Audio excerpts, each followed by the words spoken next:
Moi salue Hébreu 13:8 TV. C'est amis non, frère non, frère Ricardo, moi salue au pasteur David, frère Pam, dans le Seigneur. Et hier, moi j'ai gagné une question et nous avons parlé avec Agban 12 et Apocalypse chapitre 11. Moi j'ai une question que je me posée. Apocalypse chapitre 11 parlait de deux oliviers, de deux témoins. Moi-même j'ai posé la question, qui est-ce yoye ou bien qui est-ce lié? Nous allons avancer pour nous regarder, pour nous voir ce que la Bible dit. Apocalypse chapitre 11. On me donna un roseau semblable à une verge, et l'ange se présenta et me dit, lève-toi et mesure le temple de Dieu et l'autel et ceux qui y adorent. Mais laisse de côté le parvis extérieur du temple et ne le mesure pas, car il est donné aux nations et elles fouleront aux pieds la ville sainte pendant 42 mois. Mais je donnerai à mes deux témoins de prophétiser pendant 1260 jours revêtus de sac.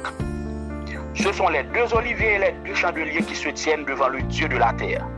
Et si quelqu'un veut leur faire du mal, tu fais sorte de leur bouche et dévore leurs ennemis.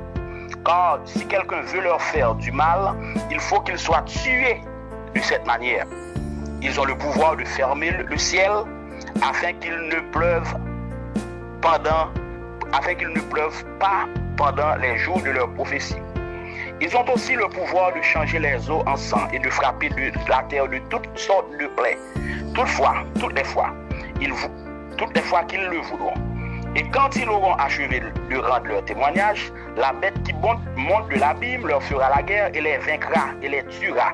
Et leurs cadavres seront étendus sur la place de la grande ville qui est appelée spirituellement Sodome et Égypte, où aussi notre Seigneur a été crucifié. Et ceux des tribus, des peuples, des langues et des nations verront leurs cadavres pendant 3 jours et demi. Et ils ne permettront pas que leurs cadavres soient mis dans les sépulcres.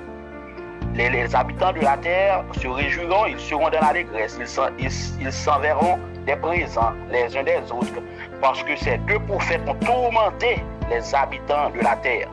Mais après 16 jours et demi, l'esprit de vie venant de Dieu entra en eux, et ils se tinrent sur leurs pieds, et une grande crainte saisit ceux qui les virent. Après cela, ils entendirent une voix forte du ciel leur disant, monte ici. Et ils montèrent au ciel sur une nuée. Et leurs ennemis le virent. Et cette même heure-là, il y eut un grand tremblement de terre. Et la 10e partie de la ville tomba.